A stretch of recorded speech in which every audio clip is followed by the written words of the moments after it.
¿ya? Como ya le indiqué, puede ser formal o material o sustancial. Sí recordar que la sentencia judicial, una vez firme, produce como efecto su inimpugnabilidad, ¿no es cierto?, por cualquier recurso procesal de lo que establezca el ordenamiento jurídico, y como necesaria consecuencia se produce, ¿no es cierto?, una irrevocabilidad o inmutabilidad para siempre de la decisión jurisdiccional. Es decir, el mandato contenido en la sentencia no puede modificarse en el futuro, es decir, es una inmodificabilidad de carácter perpetuo, ¿ya? Pero de manera excepcional, no obstante ser inexpugnable una sentencia judicial firme, puede ser modificado, ¿no es cierto?, el pronunciamiento contenido en este fallo eh, por una sentencia dictada en otro procedimiento, ¿ya? A ello se conoce como cosa juzgada formal. ¿Mm? Esta sentencia, ¿no es cierto?, que tiene este carácter de cosa juzgada formal, goza de las características de coercibilidad, es decir, puede obtenerse su cumplimiento forzado, de inimpugnabilidad, es decir, que no proceden recursos en su contra, pero, no obstante haber precluido los recursos legales procedentes, ¿no es cierto?, es decir, no obstante ser inimpugnable por haber sido resuelto probablemente todos los recursos que hayan procedido en su contra o hayan sido resueltos, carece de la característica de la inimmutabilidad, es decir, eh, lo que es propio de la cosa juzgada material, es decir, que no puede ser modificado, ¿no es cierto? En el caso de la cosa juzgada formal, ello no se produce y se puede modificar lo ya resuelto por una sentencia en un juicio posterior. Usted va a decir, pero ¿cómo? Si la sentencia, usted ha dicho que son título ejecutivo y que una vez ejecutoriada, ¿no es cierto?, contiene una obligación indubitada. En el caso de la sentencia que produce en la cosa juzgada formal, como lo acabamos de indicar, esto no se produce porque en un nuevo juicio podríamos obtener su modificación. Un típico ejemplo de esto se produce en la sentencia dictada por los tribunales de familia a propósito de los juicios de alimentos, de relación directa irregular, o de cualquier otra de las materias propias de este tribunal en la cual eh, puede modificarse la decisión jurisdiccional. Por ejemplo, en un juicio, la mamá de Juanito, invocando carencias económicas de su hijo y su incapacidad económica para sostenerlo, ya que no trabaja, etcétera, pide se condena al padre del menor o del niño.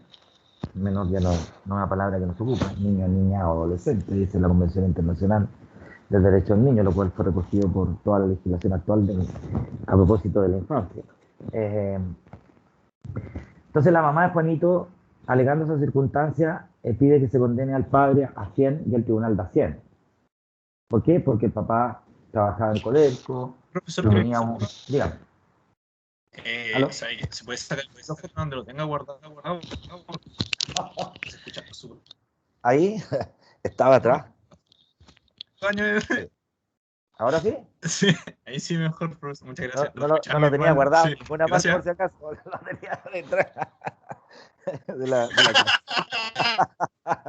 Suena como feo eso.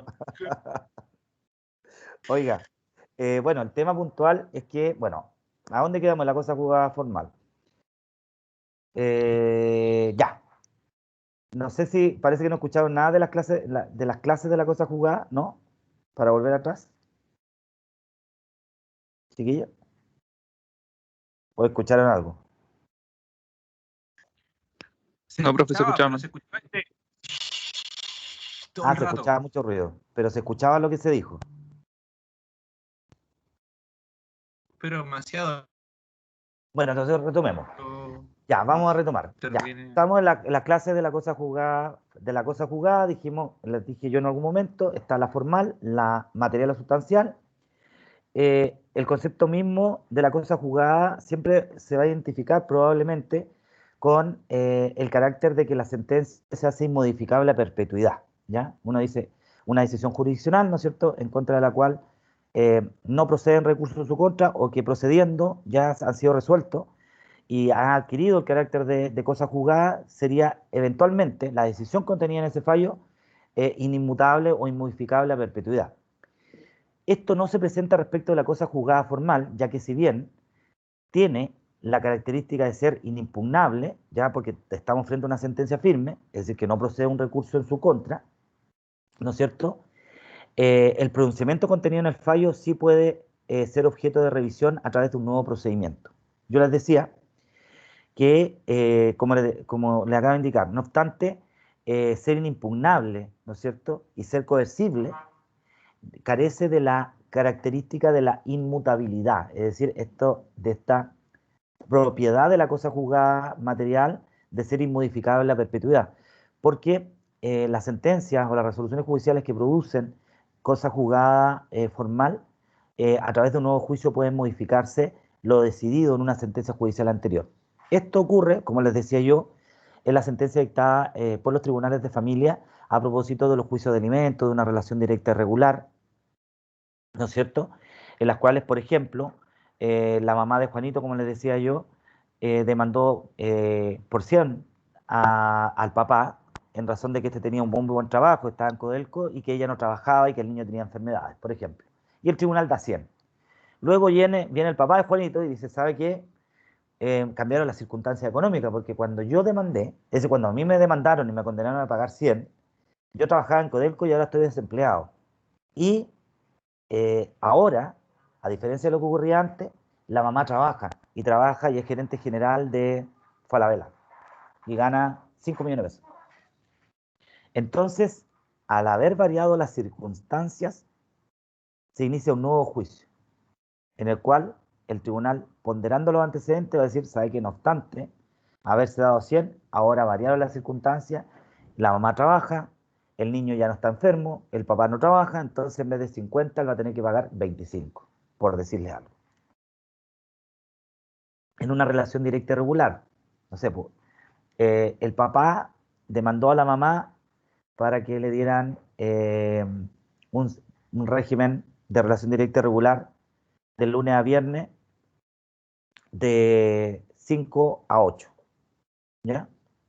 Pero en un juicio posterior, la mamá demanda, ¿no es cierto?, de modificación de la relación de la modificación del régimen de relación directa y regular, o en subsidio, su disminución porque el padre, conforme a todos los antecedentes que acompaña, reclamos, constancia en el mismo tribunal, no ha dado cumplimiento a esa relación, a ese régimen de relación directa y regular, o en su efecto teme, ¿no es cierto?, por la integridad física o moral del menor, porque el papá, luego de esto, de la sentencia que declaró el régimen anterior, es drogadicto, tiene una situación de calle, no tiene un lugar donde poder pernoctar con los niños, en un ejemplo.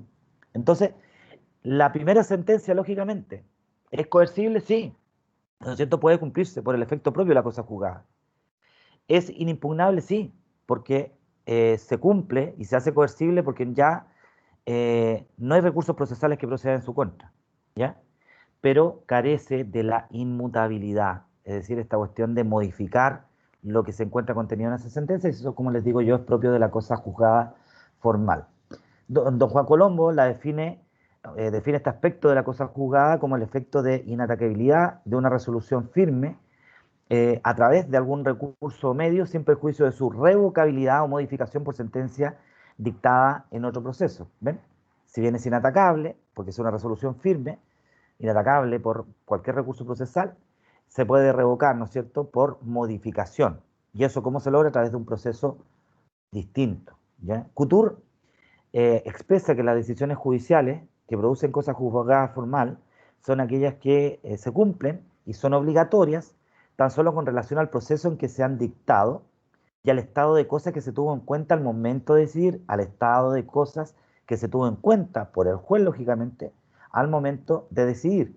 Pero no obstan a que en un procedimiento posterior, mudado o cambiado ese estado de cosas que se tuvo presente al momento de decidir, haya cambiado y en razón de esto, ¿no es cierto?, la cosa juzgada pueda modificarse, indica, ¿ya?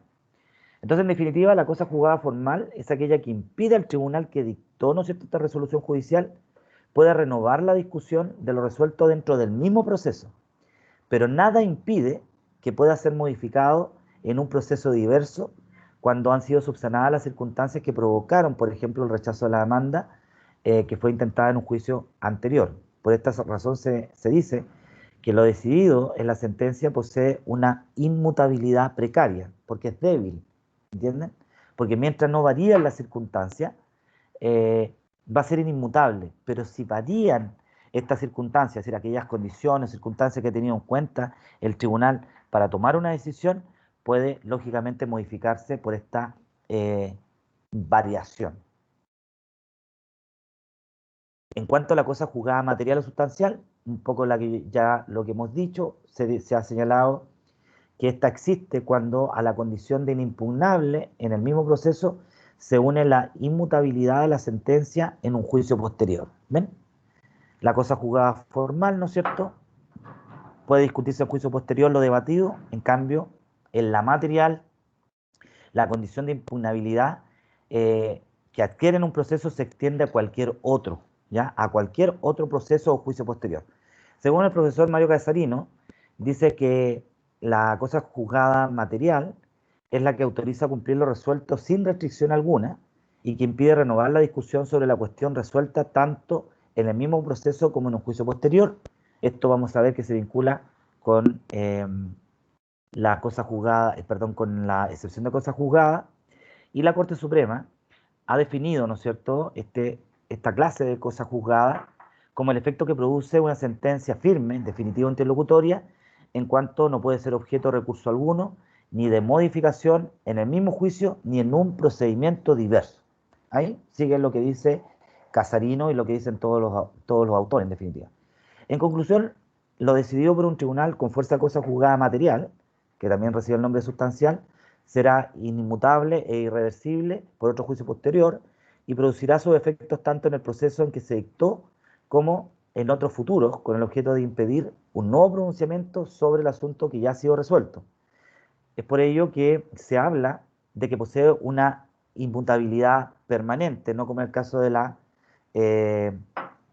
cosa juzgada formal, que era precario, ¿no es cierto?, en los cuales, claro, la inmutabilidad se va a producir dentro del mismo proceso en que se dictó la sentencia, ¿no es cierto?, y que nada impide su revisión o modificación posterior, por lo cual esa inmutabilidad, como ya dijimos, tiene un carácter de precario. Precario es que le falta algo que es débil, ¿no es cierto? En resumen, se está en presencia, de un caso de cosa juzgada formal, cuando una sentencia, si bien no puede ser objeto de recurso alguno, puede ser modificada en un procedimiento posterior, mientras que se está en presencia de una cosa juzgada material, como ya dijimos, cuando la sentencia además se hace de inimpugnable, ¿no es cierto?, por algún recurso, se hace modificable en un procedimiento diverso. Eso es como la particularidad. Ahora vamos a analizar la acción y excepción de cosa juzgada. La misma está reglamentada en el artículo 175 del Código de Procedimiento Civil. Esta norma señala que, 176, dice: corresponde la acción de cosa juzgada a aquel a cuyo favor se ha declarado un derecho en el juicio para el cumplimiento de lo resuelto o para la ejecución del fallo en la forma establecida en el título 19 de este libro, ¿ya? Ese es el título 19, es el que dice relación con la ejecución de las resoluciones judiciales, ¿ya? Pero, como ya vimos en un principio, conforme al artículo 175, solamente podría tener excepción de cosa juzgada una sentencia definitiva o interlocutoria firme, ¿ya? Según el profesor Mario Casarino, la acción de cosa juzgada es aquella que la ley confiere al litigante en cuyo favor se ha declarado un derecho en una resolución firme y ejecutoriada para exigir el cumplimiento de lo resuelto, ¿ya? Entonces, produce en efecto cosa juzgada, primero la sentencia definitiva o interlocutoria, siempre y cuando se encuentre firme y ejecutoriada. También aquellas resoluciones que causan ejecutoria, que lo vimos en algún momento, son aquellas resoluciones que pueden cumplirse en sede jurisdiccional, no obstante existir recursos procesales deducidos en su contra, ¿ya? ¿Y esto cuándo procede? Cuando se intenta un recurso de apelación y según ley el mismo debe concederse en el solo efecto devolutivo. La ley 18.101, en su artículo octavo, numeral noveno o décimo, que reglamenta el procedimiento del término de contrato de arrendamiento por no pago de renta en predios urbanos, señala que la sentencia definitiva que se dicte en esos juicios solamente es susceptible de recurso de apelación y que será concedida en el solo efecto evolutivo. Es decir, no obstante, haberse dictado sentencia y haberse deducido probablemente por el arrendatario demandado, ¿no es cierto?, de recurso de apelación, el arrendador demandante puede exigir el cumplimiento de la sentencia, no obstante estar pendiente el cumplimiento, es decir, en la resolución de la apelación.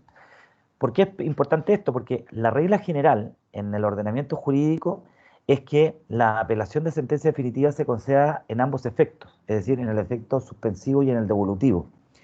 ¿Qué importa que sea concedida en ambos efectos? Que el tribunal de primera instancia, una vez interpuesto un recurso de apelación en contra de una sentencia definitiva, pierde competencia para seguir conociendo del juicio, salvo aquellas cuestiones vinculadas con el recurso, como es pronunciarse acerca de la admisibilidad del recurso, es decir, tenerlo por interpuesto y concederlo y realizar todas aquellas gestiones necesarias para remitir la causa a la Ilustrísima Corte de Apelaciones.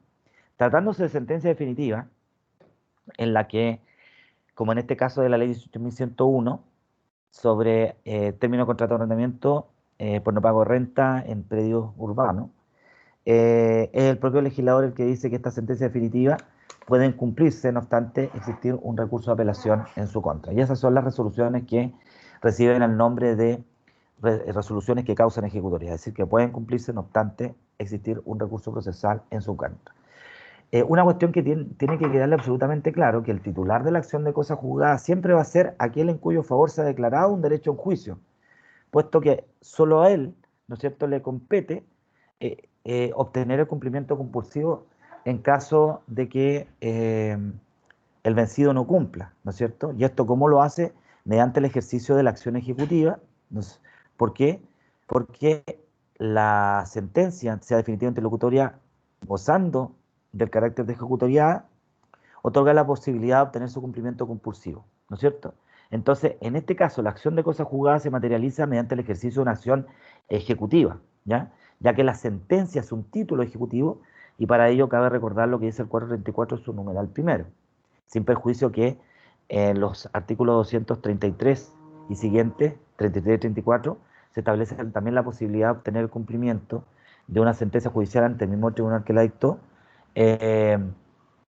dentro del plazo de un año desde que la sentencia se haya hecho exigible. ¿Cuándo se hace exigir una sentencia? Desde que se encuentra firme y ejecutoriada, lógicamente. Entonces, para que proceda la acción de cosa juzgada se deben cumplir primero los siguientes requisitos, que ustedes ya tienen que estar como, deben decir, bueno, son obvios. Primero, que la resolución, que sea sentencia definitiva o interlocutoria, se encuentre firme y ejecutoriada o que cause ejecutoria, ¿ya? Por otra parte, tiene que haber una petición de la parte vencedora acerca del cumplimiento de lo resuelto judicialmente en un proceso, y por lo demás, la prestación que impone esta resolución judicial debe ser actualmente exigible, es decir, no debe encontrarse afecta a ninguna modalidad, es decir, la sentencia tiene que decir, Juan, se establece la existencia de la obligación de Juan de pagar a Pedro 100 pesos y también le impone la obligación de pagarla y en ese caso no está sujeta a ninguna condición, ¿no es cierto? Entonces tiene que ser puro y simple y lógicamente estar en esta condición del artículo 174 de firme y ejecutoriada. A su turno, el artículo 177 del Código de Procedimiento Civil reglamenta la institución de la excepción de cosa juzgada y indica esta norma lo siguiente: la excepción de cosa juzgada puede alegarse por el litigante que haya obtenido en el juicio y por todos aquellos, ojo, escuchen, y por todos aquellos a quienes, según la ley, aprovecha el fallo, siempre que entre la nueva demanda y la anteriormente resuelta haya: 1. Identidad legal de personas, identidad de la cosa pedida; 3. Identidad de la causa de pedir, ¿ya? Es decir, esto se vincula con la triple identidad, que lo vamos a ver acto seguido, pero como ven, por una parte, la excepción de cosa juzgada no solamente la tiene, a diferencia de lo que ocurre con la acción de cosa juzgada, aquel que ha sido parte en el litigio y que figura como parte vencedora, sino que acá se puede alegar por el litigante, es decir, por quien fue parte de un proceso, y por todos aquellos, dice, a quienes según ley aprovecha el fallo. Y ahí vamos a ver la situación de quienes puede aprovechar el fallo. Según el profesor Casarino, dice que la excepción de cosas juzgadas es el efecto que producen determinadas resoluciones judiciales, en virtud de la cual no puede volver a discutirse ni pretenderse, dice, la dictación de un nuevo fallo entre las mismas partes y sobre la misma materia que fue objeto del fallo anterior. ¿Ya? En definitiva, lo que persigue el efecto de cosa juzgada es que se discuta entre las mismas partes algo que ya fue resuelto, ¿no es cierto?, en un juicio anterior. Como lo dijimos un poquito atrás, este efecto de la cosa juzgada, es decir, la excepción de cosas juzgadas, las producen únicamente las sentencias definitivas e interlocutorias, ya que la inimpugnabilidad es un presupuesto indispensable de la excepción de cosas juzgadas, ¿ya? Es por ello que, conforme a lo que ya indicamos, que los autos y decretos quedan excluidos, ya que, si bien habla que los autos y decretos firmes pueden cumplirse, según lo que dice el 182, bla, bla, bla, siempre está presente la posibilidad de poder ser revertida esa decisión contenida en un auto de decreto a través del recurso de reposición extraordinario. Como les decía yo, los autos y decretos quedan excluidos, puesto que pueden ser modificados o dejados sin efecto en cualquier momento por el recurso de reposición extraordinaria, ya que las partes no tienen plazo para deducirlo, basta que aleguen al momento de interponer este recurso nuevos antecedentes, ¿ya? De acuerdo al artículo 177, inciso primero, como ya lo indicamos, los titulares de esta excepción, ¿no es cierto?, es decir, quienes pueden alegarla, son quienes hayan litigado como parte en el litigio, en el juicio, ¿no es cierto?, en el que se dictó una sentencia firme, pero también todos aquellos terceros que no hayan litigado, pero que según ley les aprovecha el fallo. Por ejemplo, en un juicio se intenta una demanda ejecutiva en contra del deudor principal. Y dentro del proceso ejecutivo, este ejecutado como deudor principal opone una excepción de prescripción de la deuda. Y la sentencia del tribunal de primera instancia fue acoger la prescripción. Entonces, la deuda y la acción ejecutiva fueron declaradas por una sentencia firme y ejecutoria como prescritas. Es decir, no existe acción para poder perseguir su cobro. Luego, este acreedor contumaz dice, no, pero ¿cómo si, pucha, igual está prescrita, pero hay un fiador, ¿no es cierto? Es decir, un codeudor subsidiario. Es decir, que según las normas del Código Civil, dicen que quien otorga una fianza, que es un tercero, ¿no es cierto?, que da garantías de cumplimiento respecto de la obligación adquirida por otro. Entonces, va este acreedor porfiado y demanda ejecutivamente al fiador. ¿Por qué? Porque respecto del deudor principal se había declarado la prescripción de la deuda. Y el fiador le dice, epa, excepción de cosa juzgada. ¿Por qué? Porque en un juicio anterior, en el cual yo no fui parte, sino que era un tercero, se declaró prescrita la misma deuda que usted me está cobrando ahora. Entonces, lógicamente, lo pongo en la excepción de cosa juzgada porque esto ya fue resuelto. Es decir, ya está declarado con carácter de inmutable, ¿no es cierto?, una decisión jurisdiccional que señaló que la obligación que usted me está cobrando se encuentra prescrita y que, según el 1567, es un modo de extinguir las obligaciones, es decir, la obligación que usted me está cobrando se extinguió por prescripción de la deuda. ¡Bum! Y ahí tenemos un tercero que no tiene nada que ver con la relación jurídico-procesal, pero sí formaba parte de la relación jurídica material o sustancial, ya que era un tercero que había afianzado una deuda ajena, pero que en un juicio posterior, ¿no es cierto?, quien era acreedor persigue el cumplimiento de una obligación que no pagó el deudor principal, pero este tercero, en calidad de fiador, invocando o alegando la excepción de cosa juzgada, puede pedir al tribunal rechace esa acción intentada en su contra en razón de existir una decisión jurisdiccional previa que, no obstante ser un tercero, produce efectos a su respecto, porque así lo establece el artículo 177 del Código de Procedimiento Civil en su parte primera, que sería un tercero a quien aprovechan los efectos de esa sentencia firme y ejecutoriada. Entonces, como corolario de todo lo anterior, aseverar que la acción de cosa juzgada solamente pertenece a quién, ¡pum!, a los que hayan sido partes litigantes de un proceso, y no respecto de terceros, ¿ya?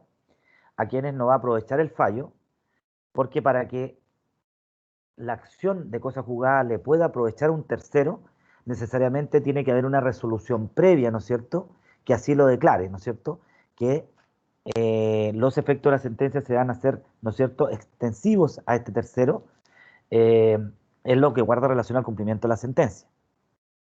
En la ley 18.101, ¿no es cierto?, se establece esta posibilidad respecto a terceros. En el caso de los subarrendatarios, el artículo 11 lo que ordena es que se ponga en noticia la demanda o la sentencia para los efectos de poder, de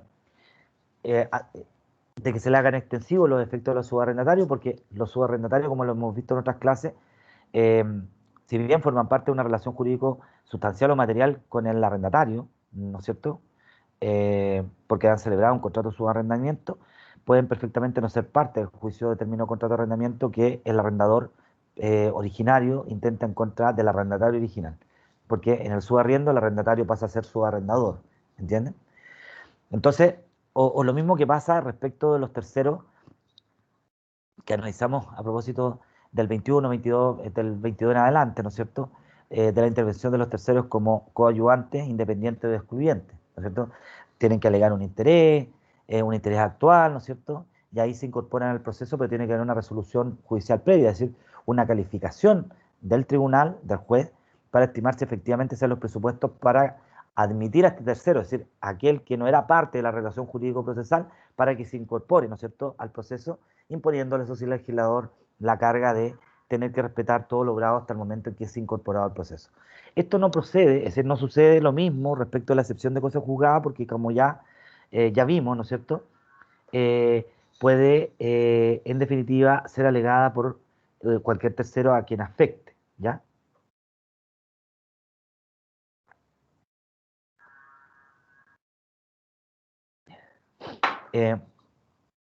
Luego, bueno, indicarles que la acción de cosa juzgada, que como ya dijimos consiste en la facultad de exigir el cumplimiento forzado de la pretensión contenida en la sentencia, tiene como sujeto o como único sujeto activo a aquel en cuyo favor ha sido reconocida la pretensión, no siendo una instancia para discutir la procedencia del derecho respecto a otro interesado, de tal forma que quienes deseen obtener el cumplimiento forzado y que carezcan de título ejecutivo, lo que van a tener que hacer, ¿no es cierto?, de estos terceros que dicen que pudiese afectarle una sentencia porque están en la misma situación que el demandante, por ejemplo, que Juan demandó a Pedro porque lo chocó en un choque múltiple, ¿no es cierto?, y Pedro obtiene una sentencia condenatoria para que quien lo chocó le pague los daños, pero no puede venir otro de los afectados en ese choque y decir, oiga, como usted condenó, como en esta sentencia ejecutorial se condenó a este caballero a pagarle al demandante tal suma de dinero, yo me voy a apoyar a esa sentencia para que él me pague eh, también los daños que me causó. No, esa persona que sería tercero en ese proceso no puede invocar la acción de cosa juzgada porque necesariamente tiene que iniciar un procedimiento en el cual se discuta esa pretensión y sea una sentencia que así lo declare, ¿ya? Mientras que la excepción de cosa juzgada que se interpone probablemente en un juicio ordinario, como les decía yo, la pueden interponer no solo a quienes fueron parte del juicio, ¿no es cierto?, donde se dictó una sentencia, sino que cualquier otro que no lo fue, y lógicamente los efectos de la misma, de la sentencia, le sean aplicables, como en el caso de este fiador, lo cual le va a permitir, ¿no es cierto?, impedir que se discuta nuevamente en un proceso distinto algo que ya ha sido resuelto por un tribunal. Entonces, lo que busca la excepción de cosa juzgada no solo es que se dicte una nueva sentencia, sino que se dé origen a un nuevo proceso, lógicamente, entre las mismas partes y sobre el mismo objeto que ya fue resuelto por una sentencia firme en un proceso anterior. Los fundamentos, lógicamente, están en la paz social, es decir, tratar de entregar, ¿no es cierto?, tranquilidad social, porque frente a una relación jurídica que estuvo discutida y al existir sentencia firme no puede volver a discutirse. Entonces, a quien se vio involucrado en un proceso le da la tranquilidad de decir, oye, ¿sabes qué? Si ya el tribunal, ¿no es cierto?, desechó la acción en tu contra, quédate tranquilo porque esto no se va a volver a discutir nunca más, ¿ya? Y por otro lado también busca darle un prestigio a la justicia porque impide la posibilidad que puedan dictarse fallos contradictorios sobre el mismo problema jurídico, porque si yo tuviese la posibilidad de ir a donde el tribunal y un tribunal me acoge, después donde otro me lo rechaza, porque todo va a depender de los conceptos o de las convicciones que pueda tener el sentenciador respecto a un determinado instituto, porque muchos institutos jurídicos se encuentran indeterminados y muchas veces es el juez el que tiene que realizar una labor casi de historiador y de constructor, ¿no es cierto?, con la prueba que se le rinda y así poder establecer la certeza o no de una determinada pretensión. Pero no puede ser que por un lado, existe un tribunal, como les decía yo, que utilizando el fundamento A acoja una demanda y luego venga el demandado con el fundamento B y el tribunal revierta esa decisión. Eso no se puede. Entonces, lo que busca entonces la cosa, estos efectos, la excepción de cosas juzgadas, es estas dos situaciones, es decir, estos dos aspectos. El proteger, ¿no es cierto?, el prestigio de la justicia, evitar decisiones contradictorias y dar certeza, seguridad o paz, ¿no es cierto?, a las relaciones jurídicas que en algún momento tuvieron cuestionadas, ¿ya? Paz social. En cuanto a la característica de la cosa juzgada, esto principalmente entendiendo una cosa juzgada material y una cosa formal con esta inimmutabilidad precaria, que digamos, siempre y cuando no cambien las circunstancias, eh, la irrevocabilidad propia de la cosa juzgada eh, es el mandato, lógicamente, que emana de una sentencia firme y ejecutoriada de que no puede ser modificado o dejada sin efecto de manera alguna. En palabras del profesor Casarino, lo fallado en una sentencia judicial constituye, y esto es bien casi pegado al concepto del derecho civil, dice, es una verdadera ley para las partes litigantes, lo mismo que el contrato lo es entre las partes contratantes. Usted sabe que según el artículo 1545 del Código Civil, el contrato legalmente celebrado es una ley para las partes contratantes. Entonces él dice que probablemente, haciendo una comparación con este principio contemplado en el derecho común, dice así como el contrato es una ley para las partes contratantes, la sentencia firme o lo fallado en una sentencia judicial firme constituye para las partes litigantes también una ley. Es relativa, y esto a propósito de lo que establece el artículo 3º, inciso 2 del Código Civil, ya lo hemos visto, ya que si bien tiene el carácter de coercibilidad, de inatacabilidad y de inmutabilidad, lo cierto es que solamente va a producir su efecto esta sentencia en relación a las personas que hubieran sido parte en un juicio, ¿no es cierto? Y no se puede extender a otras, ¿ya? El efecto de esa jugada, es decir, yo puedo exigir el cumplimiento de lo fallado respecto de Pedro, pero no respecto al hijo Pedro, no, po. Respecto al hijo Pedro hay otro procedimiento, porque solamente la responsabilidad en este caso es personal respecto a Pedro. Pedro me debe pagar a mí. ¿Por qué me tengo que ir donde su hijo? Porque el hijo solamente podría responder de esta obligación de Pedro en caso que Pedro muera. ¿Por qué?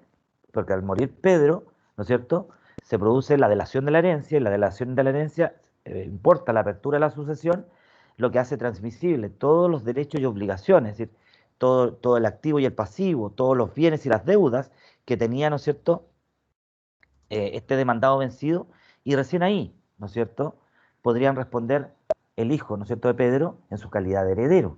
Pero para eso igualmente el legislador, específicamente el legislador civil, dice que cuando se invoque una sentencia como título ejecutivo, es decir, cuando se pretenda ejecutar a los herederos, primeramente hay que notificarle judicialmente el título ejecutivo para que en el término de emplazamiento comparezcan a ese juicio. Bueno, pero es una situación excepcional.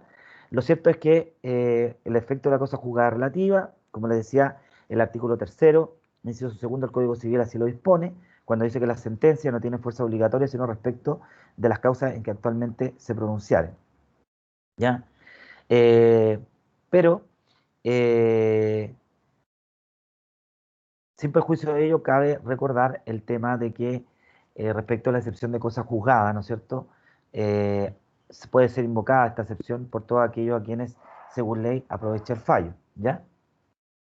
Entonces, de este modo, existen casos excepcionales en que por expresa disposición de la ley, la cosa juzgada poseería un carácter absoluto, ¿ya? Y ello ocurre, por ejemplo, con la declaración de verdadera o de falsa de una paternidad o maternidad, que estamos hablando de una cuestión que está vinculada al estado civil de las personas, ¿no es cierto? O la declaración judicial de heredero a instancia de un acreedor hereditario o testamentario. Por otro lado, se ha sostenido que la cosa juzgada es renunciable, conforme al artículo 12 del Código Civil, y ello porque si ustedes no alegan la cosa juzgada en un juicio, se puede entender que la renuncian tácitamente, ¿ya? ¿Por qué? Porque tiene que alegarse.